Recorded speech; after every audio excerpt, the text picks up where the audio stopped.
नमस्कार and welcome to मित्र ज्ञान। आज की इस वीडियो में हम डिस्कस करेंगे लोकसभा इलेक्शन के बारे में। जैसा कि आपको पता है कि इस साल यानी 2024 में लोकसभा के इलेक्शन होने वाले थे और इलेक्शन स्टार्ट हो चुके हैं। 19 अप्रैल से ही इलेक्शन स्टार्ट हो चुके हैं कि 1 जून तक चलेंगे। क्योंकि इसका प्रोसेस बहुत लंबा होता है, इसीलिए इसमें 1 से 2 महीने आराम से लग जाते हैं। तो आज की इस वीडियो में आप लोकसभा के इलेक्शन के बारे में, यानी यूँ कह सकते हैं कि जो हमारे प्राइम मिनिस्टर है उनको कैसे चुना जाता है, उसके बारे में संपूर्ण जानकारी आप यहाँ पर पाने वाले हैं। आप इस वीडियो को बिल्कुल भी स्किप ना करें, शुरू से लेके एंड तक इस ज़रूर देखें। चलिए वीडियो शुरू करते हैं। सबसे पहले हम बात करेंगे इंट्रोडक्शन। देखिए, भारत के अंदर सबसे पहला जो लोकसभा इलेक्शन हुआ था, वो हुआ था 25 अक्टूबर 1951 से शुरू हुआ था और 21 फरवरी 1952 के अंदर ख़त्म हो गया था। यानी 1951 से 52 के बीच में हमारा पहला इलेक्शन हुआ था लोकसभा का, वो हो चुका था। उसके बाद हर 5 साल बाद ये इलेक्शन होता है, लेकिन इस कड़ी को कई बार तोड़ा गया है। ठीक है? ठीक है, लोकसभा इलेक्शन को हम जनरल इलेक्शन भी कहते हैं। इसके अंदर हम चुनते किसको हैं? इसके अंदर जो हमारा लोअर हाउस ऑफ पार्लियामेंट है, को हम लोकसभा कहते हैं, उसके मेंबर्स को चुनते हैं। क्योंकि इसके अंदर पार्लियामेंट के मेंबर्स को चुना जाता है, इसीलिए हम यूँ कह सकते हैं कि मेंबर ऑफ पार्लियामेंट को चुना जाता है। मेंबर ऑफ पार्लियामेंट यानी एमपी को, ठीक है? एमपी को चुना जाता है, जिसको हम हिंदी में क्या बोलते हैं? सांसद बोलते हैं। ठीक है? अब बात कर लेते हैं इलेक्टोरल सिस्टम की, कि भारत के अंदर जो सिस्टम है वो किस प्रकार से काम करता है। देखिए, इंडिया जो है वो फॉलो करता है first past the post system को। ठीक है, first past the post system. इसका मतलब क्या है? इसका मतलब ये है कि मान लेते हैं कि 4 लोग खड़े हैं, ए, बी, सी और डी। ठीक है, ये 4 कैंडिडेट हैं। अब लोग आते हैं, इनको वोटिंग करते हैं। मान लेते हैं कि ए को मिले हैं 32%, ठीक है, बी को मिले हैं 20% वोट, ठीक है, और ऐसे ही यहाँ पर कम होते जाता है। मान लेते हैं ये भी कितना है, 20% ही इसको मान लेते हैं, ठीक है। अब यहाँ पर इसको मान लेते हैं 28% मान, ठीक है। ये वोटिंग मिले हुए हैं। अब ये देखिए कि वोटिंग 4 लोगों को मिली है, सबसे ज़्यादा जिसको वोट मिला है ना, वो विन हो जाएगा, वो क्या हो जाएगा, वो जीत जाएगा। लेकिन इनका जो वोट है ना, इनका वोट कितना है, वो है 68%। जो 68% वोट है वो क्या होगा, वो खराब हो गया कि 68% लोगों ने बी सी डी को चुना था, लेकिन क्योंकि 32% लोगों ने ए को चुना और इन चारों में सबसे ज़्यादा ए के पास ही है, इसीलिए ये जीत गया। ठीक है, अब जो ये इलेक्शन होते हैं ना, ये एक कॉन्स्टिट्यूंसीज में होते हैं, ठीक है, और उसके अंदर हमें एक ही एमपी चाहिए होता है। अब इन चारों में से ए जीता है, यानी पूरे के पूरे जो कॉन्स्टिट्यूंसी है वहाँ पर ए जीत गया है, यानी 68% जो वोट है वो भी किसके पास चलेगी, वो ए के पास चलेगी। जिसके पास ज़्यादा वोट होंगे वो जीत जाएगा। विनर टेक्स ऑल, यानी जिसके जो विनर होगा वो सब कुछ ले जाएगा। ये आपको ध्यान रखना है। हमारा जो इंडिया का इलेक्टोरल सिस्टम है इसी प्रकार से काम करता है, जिसको ज़्यादा वोट मिलेंगे वो जीतेगा, बाकी सारे वोट भी वो ही ले जाएगा। अब बात कर लेते हैं कंडक्टिंग अथॉरिटी की। ऐसी कौन सी अथॉरिटी है इस सारे काम को कंडक्ट करती है? जैसा कि आप जानते हैं, इलेक्शन कमीशन ऑफ इंडिया के पास इसके राइट्स हैं। जो ईसीआई है, जिसको हम इलेक्शन कमीशन ऑफ इंडिया कहते हैं, हिंदी में इसको भारत निर्वाचन आयोग कहा जाता है। वह इलेक्शन के जितना भी प्रोसेस है का सारा कुछ देख रेख करती है, जिसमें जो वोटर होते हैं उनका रजिस्ट्रेशन करना होता है, कैंडिडेट का नॉमिनेशन करवाना होता है, उसके बाद पोलिंग करवानी होती है और उसके बाद काउंटिंग करवाने के बाद विनर को भी अनाउंसमेंट करना होता है। आपको यहाँ पे ध्यान रखना होगा, इलेक्शन भी कई तरह के होते हैं। एक तो राज्यसभा का इलेक्शन होता है, लोकसभा का इलेक्शन होता है, ठीक है, विधानसभा का इलेक्शन होता है, विधान परिषद का इलेक्शन होता है। कई तरह के इलेक्शन होते हैं, हर इलेक्शन को ये नहीं, ठीक है। उसके बाद राज्य के अंदर अगर आप जाएँगे स्टेट के अंदर, तो वहाँ पे पंचायत के इलेक्शन होते हैं, ठीक है। पंचायत के इलेक्शन और नगर पालिका के इलेक्शन, उसको तो करवाते ही नहीं है ये। ठीक है, जो इलेक्शन कमीशन है ना, तो राज्य के अंदर जो पंचायत के इलेक्शन होते हैं और जो नगर पालिका के इलेक्शन होते हैं, भारत निर्वाचन आयोग नहीं करवाता है, उसके लिए अलग से राज्य निर्वाचन आयोग बनाया जाता है। आपको ध्यान रखना है, इलेक्शन कमीशन ऑफ इंडिया है, वो ही क्या करता है, लोकसभा के इलेक्शन को करवाता है। आपको ध्यान रखना है। अब बात कर लेते हैं इलेक्शन प्रोसेस की। देखिए, क्योंकि आपको पता है भारत बहुत बड़ा है, भारत के अंदर जो जनसंख्या है पूरे वर्ल्ड के, अगर आप कंपेयर करेंगे तो सबसे नंबर 1 में आपको देखने को मिलेगी। क्योंकि इतने सारे लोग हैं भारत के अंदर, सबका एक साथ इलेक्शन करवा पाना क्या मुमकिन है? बिल्कुल नहीं है। इतने सारे लोग हैं, मुमकिन कैसे होगा? बिल्कुल भी मुमकिन नहीं है। इसीलिए हम क्या करते हैं, इसको मल्टीपल फेज़ में बाँट देते हैं।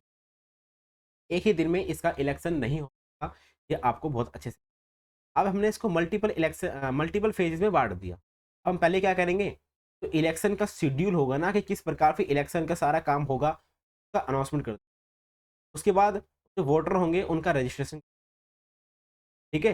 फिर जो कैंडिडेट होंगे उनका नॉमिनेशन कर लेंगे।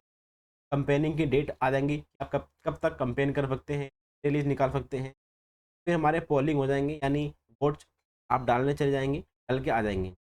फिर वोट की काउंटिंग हो जाएगी, उसके बाद रिजल्ट हमारे आ जाएंगे। इस प्रकार से इलेक्शन का प्रोसेस आपको यहाँ पर देखने को मिलता है।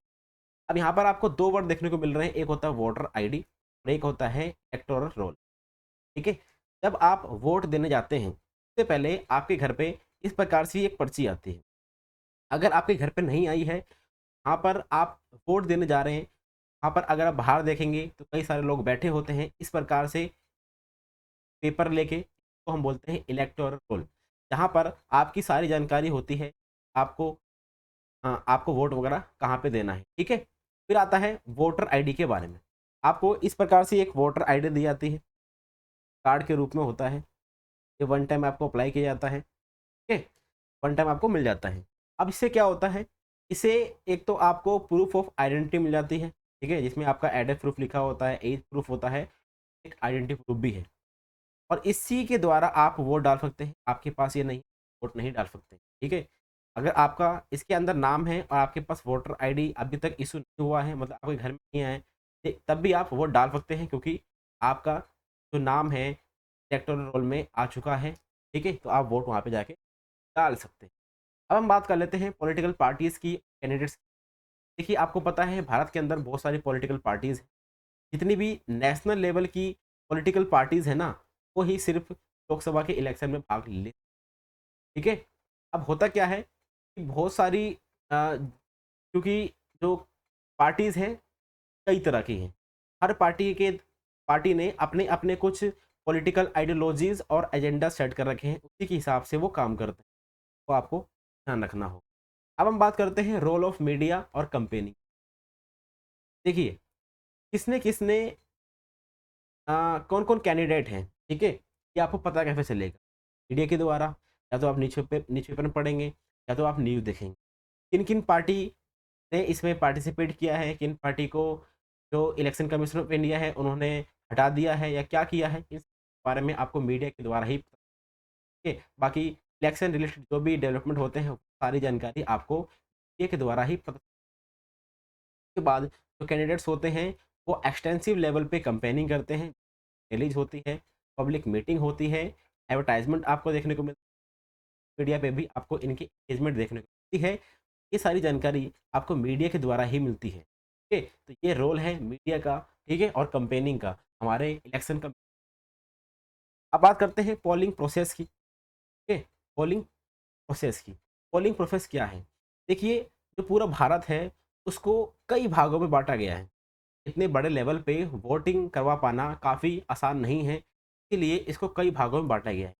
तो कितने भागों में बाँटा गया है? इसको बाँटा गया है 543 भागों में बाँटा गया है, ठीक है? यहाँ पर आप फ़ोटो में देख सकते हैं, यहाँ पर आपको छोटे-छोटे नंबर देखने को मिल रहे होंगे, वो सब क्या है? पार्ट है। इसको हम बोलते हैं पार्लियामेंट्री कॉन्स्टिट्यूएंसीज़, ठीक है? क्या बोलते हैं? Parliamentary constituency.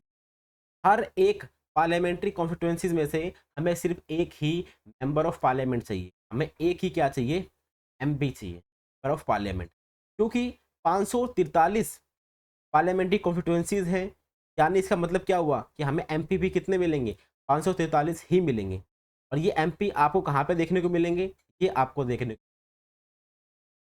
लोकसभा के अंदर ही आपको जो इलेक्ट होके आते हैं ना एमपी, वो आपको यहाँ पर देखने को मिले। यहाँ पे लोकसभा में कितने एमपी होंगे? 543 एमपी होंगे। इसका मतलब लोकसभा के अंदर मेंबर कितने होते हैं? 540 होते हैं। ये आपको, जैसे कि हमने बताया कि जो कॉन्स्टिट्यूएंसीज होती हैं, मान लेते हैं ये कॉन्स्टिट्यूंसी, ठीक है, इसके अंदर मान लेते हैं कि 6 लोग खड़े हैं, ठीक है।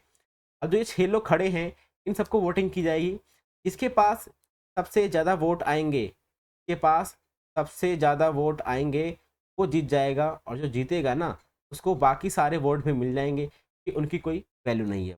अब जो ये जीत गया है, यही क्या बन जाएगा? एमपी बन जाएगा, और ये जाएंगे लोकसभा। आपको ध्यान रखना है, ठीक है। और इनकी जो वोटिंग होती है, वो होती है ईवीएम के द्वारा, जिसको हम इलेक्ट्रॉनिक वोटिंग मशीन बोलते हैं। आपको बहुत अच्छे से पता है, ठीक है? प्रकार से होती है। यहाँ पर बटन होती हैं, ठीक है।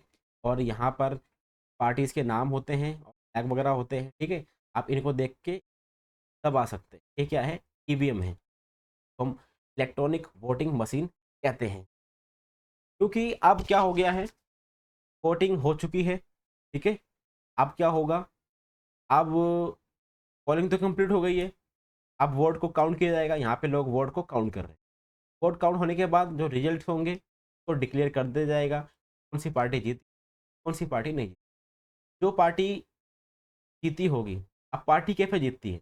मान लेते हैं कि जो कॉन्स्टिट्यूएंसीज हैं, ठीक है, यहाँ से एक बंदा जीता है जो बीजेपी का, दूसरी कॉन्स्टिट्यूएंसीज है, वहाँ से भी एक बंदा जीता है जो कांग्रेस का है, ठीक है।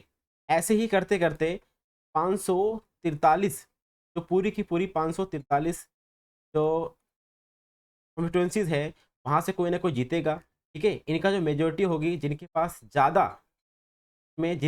ज़्यादा एमपी होंगे, उन्हीं की सरकार बनेगी, ठीक है। उन्हीं की क्या बनेगी? सरकार बनेगी। और उन्हीं में से एक पीएम बनेगी, प्राइम मिनिस्टर ऑफ इंडिया, ठीक है। अब हम बात कर लेते हैं जो मेंबर ऑफ पार्लियामेंट होते हैं, जिनको हम एमपी बोलते हैं, का क्या रोल होता है। देखिए, जो एमपी हैं, मेंबर ऑफ पार्लियामेंट, किसी भी कॉन्स्टिट्यूएंसी से वो जीत के आते हैं, तो रिप्रेजेंट करते हैं कहाँ पे? लोकसभा में। क्योंकि लोकसभा में लॉ मेकिंग क्या होती है? लॉ मेकिंग होती है। कानून बनते हैं कहाँ पे? लोकसभा में। कानून बनाता कौन है? हमारे एमपी ही बनाते हैं। तो एमपी का काम है कॉन्स्टिट्यूएंसी के फेवर में काफ़ी सारे लॉ बनाना, उनके फेवर में काम करना। उसका काम है मेंबर ऑफ पार्लियामेंट्स, ये आपको ध्यान रखना। और जो टर्म होता है ना लोकसभा का, देखिए जो लोकसभा होती है, वो हर 5 साल के लिए बनाई जाती है, ठीक है। इसका विघटन भी हो जाता है, यानी ये समाप्त भी हो जाती है। एक होती है राज्यसभा, ठीक है। राज्यसभा कभी भी नष्ट नहीं होती। इस प्रकार से लोकसभा हो जाती है। हर 5 साल के लिए लोकसभा को बनाए। अगर की सरकार बनी है, उनके पास एमपी हैं, ठीक, अगर है उनके पास, सरकार बनी रहेगी। अगर उन्होंने बहुमत खो दिया, तो क्या होगा? उनकी सरकार गिर जाएगी, फिर से हमें इलेक्शन करवाने होंगे। तो आज इस वीडियो में आपने समझा लोकसभा के बारे में, इलेक्शन कैसे होता है, इलेक्शन कौन करवाता है, इलेक्शन का पूरा प्रोसेस क्या होता है, कितने पर होते हैं, इस प्रकार से सारे काम होते हैं। तो आज की वीडियो में सिर्फ इतना ही। अगर आपको ये हमारी वीडियो अच्छी लगी है, आप हमारे इस वीडियो को लाइक कर सकते हैं, अपने दोस्तों को शेयर करते हैं, और हाँ, सब्सक्राइब करना बिल्कुल ना भूलें, क्योंकि इससे आपको हमारी आने वाली और भी वीडियो बहुत ही जल्द मिल जाएगी। Thank you very much discussion.